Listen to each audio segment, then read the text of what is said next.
Kembali bertemu dengan Bapak ya di dalam video-video pembelajaran SDI asal dulu. Oke, di saat ini ya kita memasuki semester kedua, kita akan membahas banyak hal. Kita akan membahas banyak hal.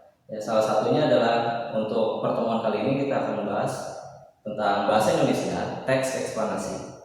Ya, tapi sebelum kita pembahasan, kita baca doa dulu ya. Kita baca doa, Robbi zidni ilman warzuqni fahma, dan mengucapkan basmalah. Bismillahirrahmanirrahim.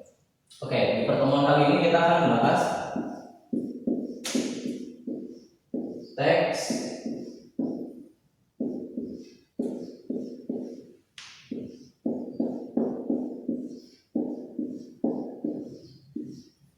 eksplanasi. Ya, ada yang pernah mendengar teks eksplanasi apa? Ya, nanti kita akan bahas ya. Mudah-mudahan setelah video pembelajaran kali ini kita bisa mengetahui apa sih yang dimaksud dengan teks eksplanasi.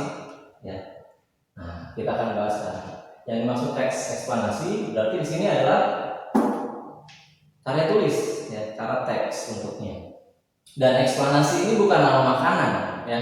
Eksplanasi di sini bukan nama makanan, bukan nasi, bukan atau nasi campur atau nasi yang lain, bukan. Yang dimaksud dengan teks eksplanasi adalah teks penjelasan, ya, teks penjelasan. Sebenarnya kalimat ini merupakan kata serapan dari bahasa Inggris, ya, yang bisa kita bisa Bapak sebutkan di sini, explanation, ya, explanation, ya, itu kalau di bahasa Inggris to explain, ya, to explain artinya itu untuk menjelaskan. Berarti kalau teks eksplanasi untuk teks yang bertujuan untuk menjelaskan, ya. Menjelaskan apa? Bukan kayak menjelaskan aku bisa jelasin, enggak, bukan gitu ya. Maksudnya menjelaskan ini adalah teks yang ilmiah, ya. Jadi teks eksplanasi itu memiliki ciri seperti ini, ya. Yang pertama, dia itu faktual. Nah, faktual, maksudnya faktual apa? Berdasarkan fakta, bukan imajinasi, ya, bukan fiksi, ya. Ini berdasarkan fakta, ya, berdasarkan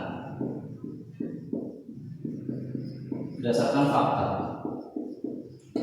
Misalkan kalau kita tahu Charmeleon atau dia bisa berubah warna, nah, itu faktanya begitu, ya.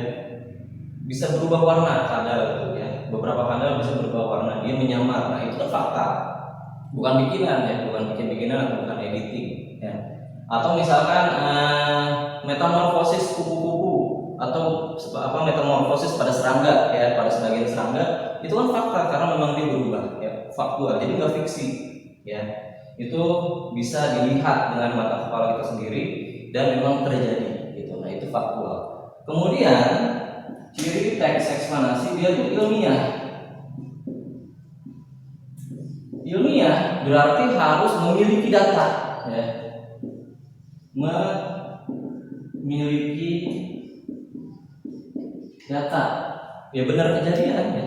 Emang ilmiah itu memiliki data dan sudah dikaji berulang-ulang dan memang terjadi demikian. Faktual dan ilmiah ini satu hal yang sangat-sangat erat, ya, nggak bisa dipisahin faktual dan ilmiah itu. Kemudian informatif.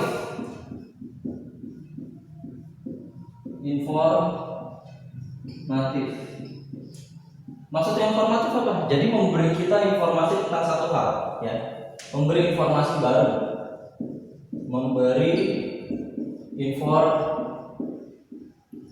terutama informasi baru buat kita, ya. Nah, di sini pun bisa kita lihat nih ciri-ciri bahasa dari teks eksplanasi itu adalah bahasanya baru, ya, bahasa baru, faktual. Kita baru tahu faktual ternyata berdasarkan fakta. Fakta berarti berdasarkan kenyataan, ya, di sini kenyataan, bukan fiksi. Kemudian ilmiah juga, ilmiah berarti dia memiliki data yang bisa dipertanggungjawabkan. Kemudian dia informatif. Informatif itu apa sih maksudnya? Informatif adalah dia memberi informasi, ya, dan kalau bisa malah informasinya baru. Oke, kemudian ini yang dimaksud dengan teks eksplanasi, ya. Kemudian teks eksplanasi dia memiliki bagian-bagian, ya. Dalam teks eksplanasi itu dia punya bagian. Nih, dia punya bagian-bagian dari teks eksplanasi. Yang pertama, pernyataan Maksudnya apa nih pernyataan umum? Maksudnya pernyataan umum, si penulis ini atau si pembawa teks eksplanasi ini ingin menyatakan kalau misalkan kejadian alam itu benar ada. Contohnya misalkan adanya perubahan warna pada beberapa kadal, kemudian misalkan ada metamorfosis pada serangga. Nah, itu pernyataan umumnya tuh, ya. Kemudian diperkuat dengan data, ya, yang jelas. Maksudnya kejadian itu bisa terjadi kenapa sih, gara-gara apa? Nah, itu dijelaskan pada saat ini, ya, di bagian penjelasan. Ya, ini bagian teksnya, ya. Ini bagian teks eksplanasi. Yang pertama adalah pernyataan umum, yang kedua penjelas. Misalkan terjadinya proses gunung Merapi, gunung meletus, ya, gunung meletus, biasakan gunung vulkanik meletus. Nah, itu pernyataan umum. Kemudian baru dijelaskan kenapa sih gunung bisa meletus gitu. Apa aja yang menjadi faktor-faktornya, apa aja yang menyebabkan gunung bisa meletus. Nah, itu yang disebut dengan penjelas. Kemudian ada yang disebut dengan sequence marker. Nah, apa yang sequence marker?